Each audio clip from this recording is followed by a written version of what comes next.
Kaugnay pa rin sa pagkakahuli kay Alice Guo sa Indonesia, kausapin natin si Yusek Gilbert Cruz, Executive Director ng PAOK. Magandang umaga at welcome po sa Balitang Hali.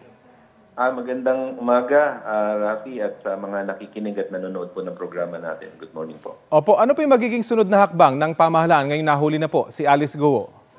Well, unang-una, siyempre, i-turn over yan sa migration natin, Philippine Immigration. And then after that, yung dadali natin siya sa Senado, of course, dahil meron po siyang warrant po doon.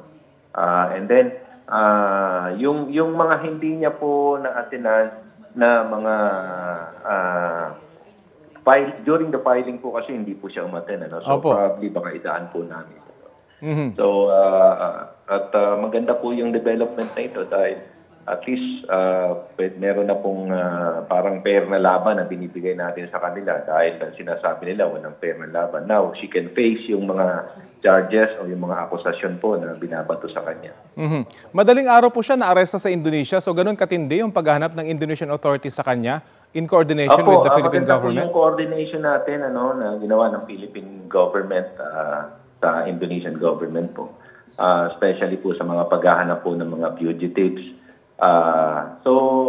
Madaling araw po siya nakuha kanina. Opo. Mhm. Sa bahay po ba niya yon or tinitirhan or hotel?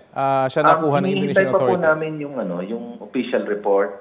Sa ngayon ho kasi ang binigay pa lang po report sa amin is yung pagkaka-aresto pa lang po. But as to the details, hindi pa naman po nila binibigay kung paano po talaga nakuha. Mhm.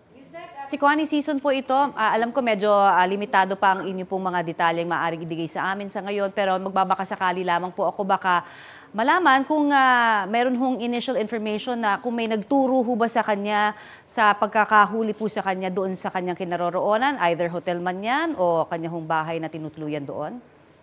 Yes, ma'am. Ma'am Connie, siguro po kasama na rin po yan doon sa report po na hinihintay po namin and even yung kung meron po mga pictures or videos na maisasama po sa report.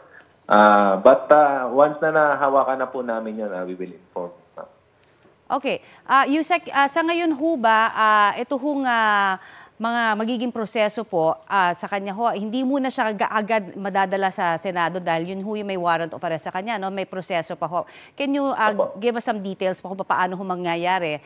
At kung most likely within the week ho ba yan o next week na, paano ho ba yung pag-uwi niya? Actually, ngayon ho, may coordination na pong ginagawa as to paano po yung gagawing arrangement sa pag-uwi niya, kung susunduin po ba siya dyan o sasalubungin na lang po ng Philippine authorities dito po sa airport. So, yun na lang po yung arrangement na ginagawa. But I think the security na ipoprovide naman po sa kanya, sapat na po yun na ibibigay ng Indonesian authorities sa kanya. What about yung kanya pong kapatid na si Wesley? Any information? May mga leads na ho ba kayo? Hintayin na lang po natin yung mga Sige darating pang... Opo, kasi alam po natin na... We understand, sir. Opo. Yes, ma'am. Alright. Marami pong salamat sa inyo pong oras na ibinahagi sa amin dito sa Balitang Hali, Yusek. Thank you rin po, ma'am. At salamat po sa opportunity. Yan po naman si Yusek Gilbert Cruz, ang Executive Director ng PAOK. Kapuso, alamin ang maiinit na balita. Bisitahin at mag-subscribe sa GMA Integrated News sa YouTube. Sa mga kapuso abroad, samahan nyo kami sa GMA Pinoy TV at sa www.gmanews.tv.